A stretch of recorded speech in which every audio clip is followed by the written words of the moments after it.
ओम शांति।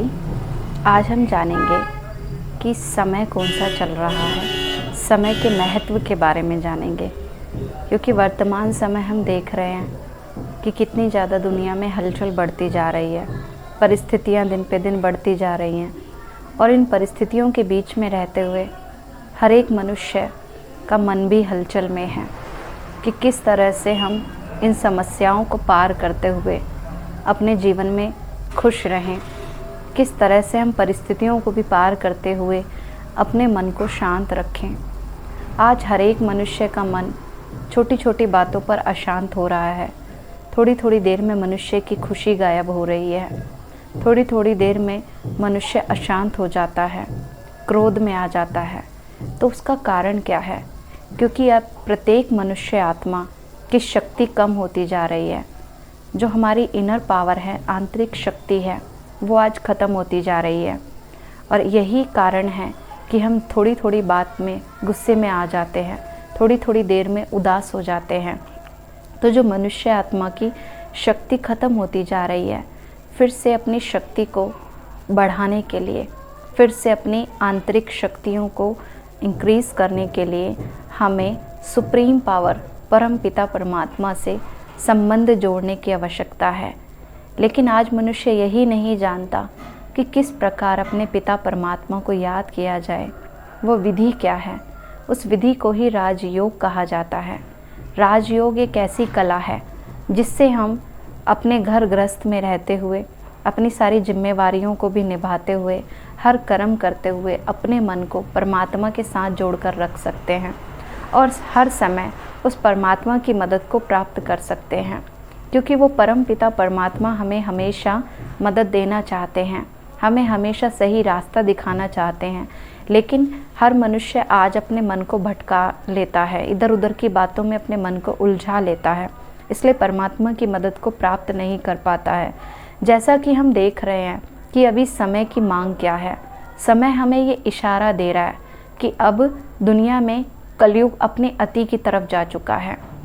अब कलयुग के अंतिम चरण आ गए हैं और दिन पे दिन समस्याएं और ज़्यादा बढ़ती जा रही हैं।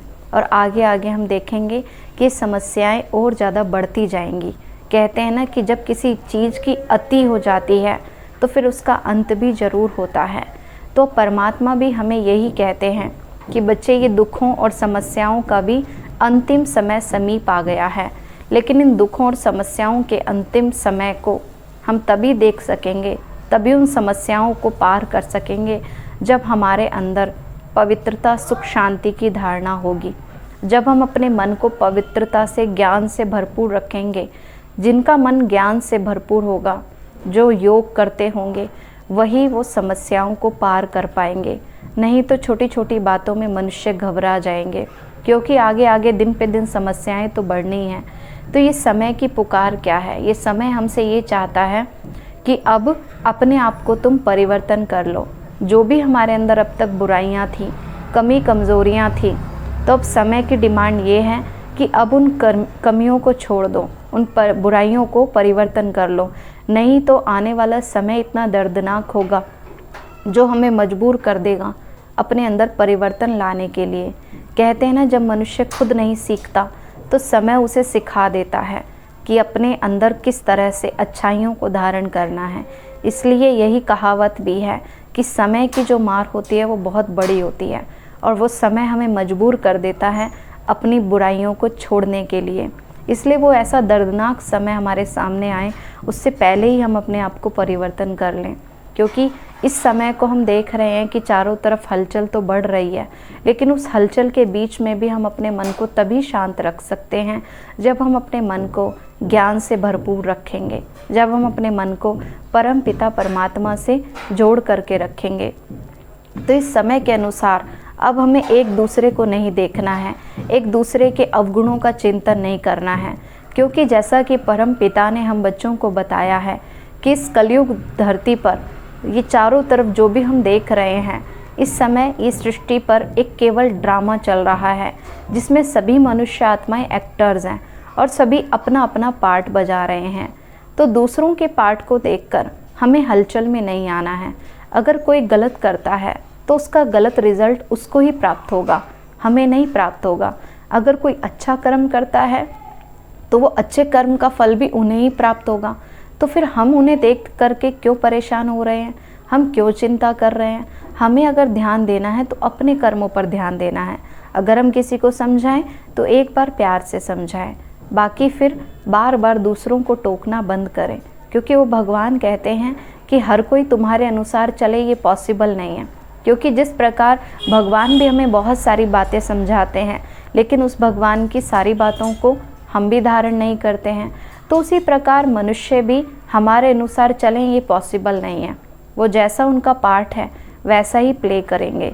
इसलिए दूसरों से हमें उम्मीद रखना बंद करना है, क्योंकि आज मनुष्य के जीवन में सबसे बड़ा जो दुखों का कारण है कि एक दूसरे से हम उम्मीद बहुत ज़्यादा रखते हैं, और जब कोई हमारे अनुसार नहीं चलता तो हम बार बार सोचते रहते हैं, दुखी होते रहते हैं कि ये ऐसा क्यों नहीं कर रहे हैं, ये ऐसा क्यों नहीं बोलते हैं।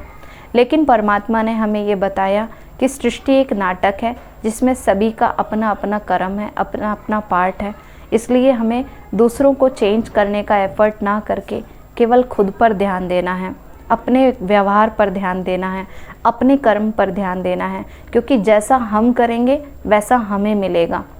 इसलिए वो परमात्मा हर घड़ी हमें कदम कदम पर मदद दे रहे हैं, हमें सावधान कर रहे हैं कि बच्चे तुम्हें कैसा कर्म करना है, क्योंकि अब समय बहुत कम रह गया है। अब कलयुग अपने अंतिम चरण पर आ चुका है, कलयुग का विनाश होने ही वाला है। तो जो भी टाइम हमारे पास बचा हुआ है, इस थोड़े से समय में हमें जितना हो सके अच्छे कर्म करने हैं, जितना हो सके ईश्वर की याद में रहना है, खुद भी खुश रहना है और दूसरों को भी खुशी बांटनी है। जब हम खुश रहेंगे, दूसरों को खुशी देंगे, तो वो भगवान हमें कई गुना ज़्यादा खुशी देंगे। इसलिए जितना भी जीवन हमारे पास बचा हुआ है, इसमें हमें दूसरों का चिंतन नहीं करना है, केवल ईश्वर का चिंतन करना है और अपने कर्मों पर ध्यान देना है। दूसरों को कंट्रोल करने का एफर्ट नहीं करना है कि ये हमारे अनुसार चले, और अपनी छोटी से छोटी बुराइयों को चेक करके और उसे चेंज करते जाना है। अच्छा, ओम शांति।